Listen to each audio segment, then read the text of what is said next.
Alhamdulillah, alhamdulillahi rabbil alamin, alladzi an'amna bi ni'matil iman wal islam. Wa asyhadu an la ilaha illallah al-malikul haqqul mubin. Wa asyhadu anna Muhammadan abduhu wa rasuluh as-sadiqul wa'dil amin. Allahumma salli wa sallim wa barik ala Muhammadin wa ala alihi wa ashabihi ajma'in. Faya ayyuhal hadirun rahimakumullah, usikum wa nafsi bitaqwallah.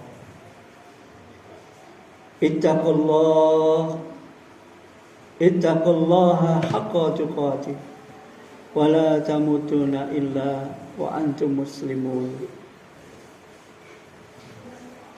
Faqala Allah Ta'ala fil Qur'anil Karim, A'udzu billahi minasy syaithanir rajim. Bismillahirrahmanirrahim. Qul a'udzu birabbin nas, malikin nas, ilahin nas, min syarril waswasil khannas, alladzi yuwaswisu fi sudurin nas, minal jinnati wan nas. Wa qala Allah Ta'ala fi ayatil ukhra, Qul huwallazi ansha'akum wa ja'ala lakumus sam'a wal absara wal af'idah qalilan ma tashkurun. Shadaqallahul azim. Hadirin jamaah salat Jumat yang berbahagia, rahimakumullah. Alhamdulillahi rabbil alamin. Berjuta rasa syukur bahkan tidaklah cukup untuk mengungkapkan terima kasih kita kepada Allah atas limpahan karunia yang tiada terkira. Seandainya toh pun kita menggunakan seluruh nafas kita, tenaga kita, bahkan pikiran dan hati kita untuk mensyukuri betapa banyaknya karunia Allah yang telah diberikan kepada kita, pasti tidak akan cukup. Maka ungkapan rasa syukur ini marilah kita wujudkan dengan senantiasa berusaha untuk mentaati apa yang menjadi perintah Allah dan menjauhi apa yang menjadi larangan Allah. Insya Allah, jika hidup kita ini senantiasa dipenuhi semangat untuk taat kepadanya, maka tidak akan ada rasa takut, tidak akan ada rasa khawatir dalam hidup kita. Inilah yang dijanjikan oleh Allah, la khaufun alaihim wa la hum yahzanun. Hadirin yang berbahagia, rahimakumullah. Kadang di dalam hidup kita ini, kita sering lebih banyak mengingat-ingat apa yang menjadikan hati kita ini susah, yang menjadikan hati kita ini gelisah, yang menjadikan hidup kita ini tidak tenang. Kadang sakit sedikit, kita merasakannya seolah-olah sakit seluruh badan. Atau kadang kita pernah gagal dalam suatu tujuan, seolah-olah kita ingat terus. Kegagalan itu sulit hilang dari diri kita. Bahkan kita sering mendengar kalau diputus cinta itu sakitnya di bawah mati.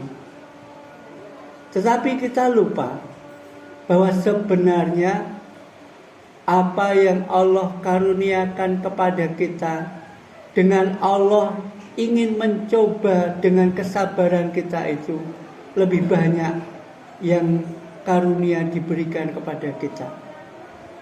Coba bandingkan, seandainya kita dikaruniai sakit, lebih banyak mana sakit kita dengan ketika kita dalam keadaan sehat. Tetapi kebanyakan dari kita lebih bisa merasakan ketika kita itu dalam keadaan sakit, seolah-olah kita itu tidak pernah merasakan nikmatnya sehat. Sehingga banyak orang yang dikaruniai sakit, tapi dia mengeluh, seolah-olah tidak menerima keadaannya. Atau ketika kita banyak hutang, ketika kita banyak cobaan dalam hidup kita ini, kadang-kadang yang kita ingat itu hanya musibah, tetapi kita lupa sebenarnya lebih banyak karunia Allah daripada musibahnya. Memang inilah tugas setan untuk membisikkan dalam hati kita yang namanya was-was. Maka kita diperintahkan untuk berdoa. Qul a'udzu birabbin nas, malikin nas, ilahin nas, min syarril waswasil khannas. Dari rasa was-was. Was-was adalah kita senantiasa mengingat hal-hal yang tidak baik pada kita, tetapi lupa akan nikmat Allah yang lebih banyak yang diberikan kepada kita.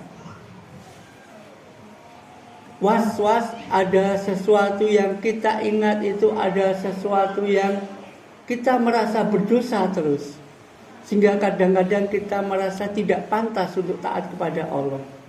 Padahal Allah Zat yang Maha Pengasih, Maha Penyayang, Maha Pengampun. Sehingga banyak orang yang berbuat dosa tidak mau bertobat karena merasa saya tidak pantas di hadapan Allah.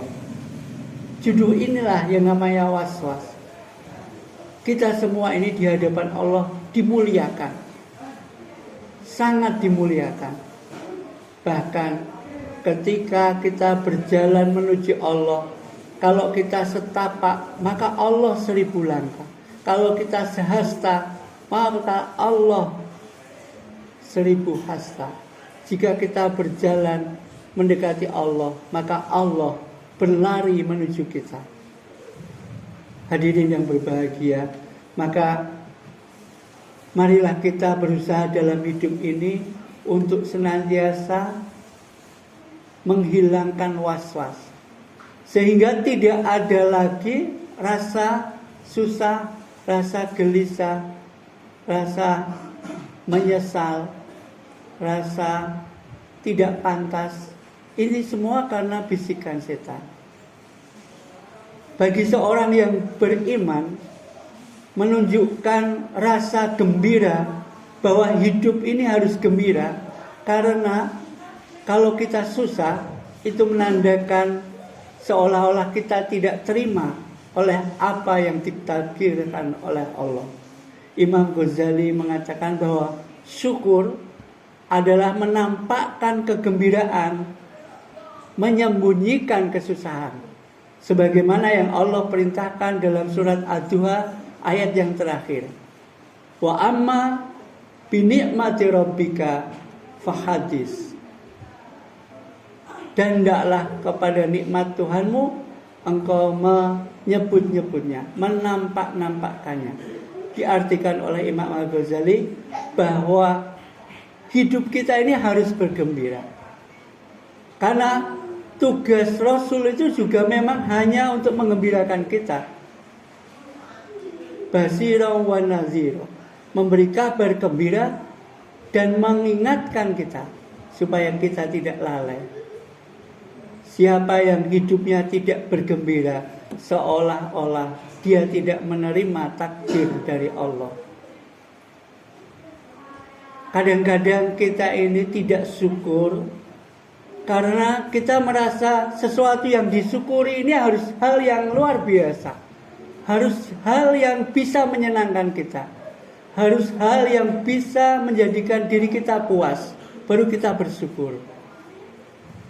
Padahal ketika Allah mengingatkan kita bahwa nikmat yang terbesar yang Allah berikan kepada diri kita itu adalah nikmat kita masih diberi hidup. Apa? Coba bayangkan, kita sekaya apapun, sepandai apapun, setinggi apa jabatan kita, kalau kita tidak dikaruniai hidup, hilanglah semua manfaatnya. Maka Imam Ghazali pernah menasihati, kalau toh hidupmu sedang suntuk, sedang banyak ujian, sedang banyak cobaan, sedang bertumpuk-tumpuk masalah, sehingga engkau seolah-olah tidak kuat lagi menanggung hidup ini, maka cobalah engkau ke kuburan, karena di sana engkau akan merasakan masih ada nikmat yang begitu besar yang Allah berikan kepada kita, yaitu nikmat hidup. Sehingga Rasulullah pun, hal yang pertama kali disyukuri ketika Rasulullah bangun tidur bukannya rumahnya yang mewah atau hartanya yang banyak atau ilmunya atau ditakdirkan dia jadi Rasulullah. Rasulullah mengajarkan yang pertama kali harus disyukuri ketika kita bangun tidur adalah kita bisa dihidupkan kembali. Alhamdulillahilladzi ahyana ba'dama amatana wa ilaihin nusyur. Hadirin yang berbahagia rahimakumullah. Kadang-kadang kita juga lupa karunia Allah yang tidak kita minta itu lebih besar daripada apa yang kita minta. Sehingga kadang-kadang kita tidak bersyukur karena merasa doa-doa kita tidak dikabulkan. Kadang apa yang kita inginkan belum tercapai, sehingga tidak merasa untuk wajib bersyukur. Padahal Allah tanpa diminta memberi kita karunia yang luar biasa. Qul huwallazi ansha'akum wa ja'ala lakumus sam'a wal absara wal af'idah qalilan ma tashkurun. Katakanlah wahai Muhammad, Dia telah menjadikan kamu, menciptakan pendengaran bagimu, penglihatan bagimu, perasaan hati yang ada pada dirimu. Tetapi apa yang kamu perbuat, qalilan ma tashkurun, sedikit sekali di antara kamu itu yang bersyukur. Kadang kita dikaruniai bisa melihat, bisa mendengar, bisa merasakan, bisa berpikir. Itu tidak kita syukuri. Karena merasa kita ini belum terkabulkan apa yang kita inginkan. Doa-doa kita masih banyak yang belum dikabulkan, sehingga kita merasa tidak wajib bersyukur. Padahal Allah memberikan tanpa diminta itu lebih banyak daripada yang kita minta. Hadirin yang berbahagia, sebulan penuh kemarin dalam bulan Ramadan, kita diajarkan untuk senantiasa taat kepada Allah. Bahkan Ramadan tujuannya adalah untuk menjadikan kita orang yang taat. Tetapi puncak dari Ramadan sebenarnya menjadikan kita harusnya menjadi orang yang bersyukur. Sebagaimana dalam surat Al-Baqarah ayat yang ke-185. Sesudah la'allakum tatakun, maka Allah mengajarkan pada kita, walitu'milul iddata walitukabbirullaha ala ma hadakum wala'allakum tashkurun. Maka sempurnakanlah hitunganmu dalam puasa dan agungkanlah nama Tuhanmu. Mudah-mudahan kamu itu menjadi orang-orang yang bersyukur. Hadirin yang berbahagia, semoga setelah kita melampaui bulan Ramadan, tidak ada lagi rasa gelisah dalam diri kita, tidak ada lagi rasa kecewa, tidak ada lagi hal yang perlu kita khawatirkan dalam hidup ini. Karena kita memiliki Allah Subhanahu wa ta'ala. Siapa yang tidak bergembira seolah-olah dia tidak menerima takdir dari Allah. Rasulullah dalam hadis qudsisnya mengatakan, malam yardo bi qada'i walam yasbir ala bala'i falyatamisu rabban siwaya. Siapa yang tidak ridho akan keputusanku, akan ketetapanku, dan tidak sabar akan musibah yang akan aku berikan, maka silahkan mencari Tuhan selain aku. Kata Allah demikian. Betapa bahayanya kalau kita tidak bersyukur.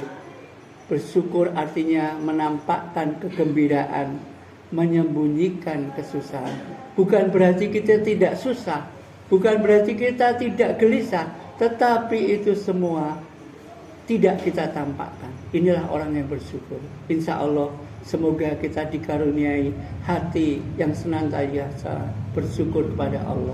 Barakallahu li wa lakum fil Qur'anil azim wa nafa'ani wa iyyakum bima fihi minal ayati wa dzikril hakim wa taqabbala minni wa minkum tilawatahu astaghfiruhu innahu huwal ghafurur rahim.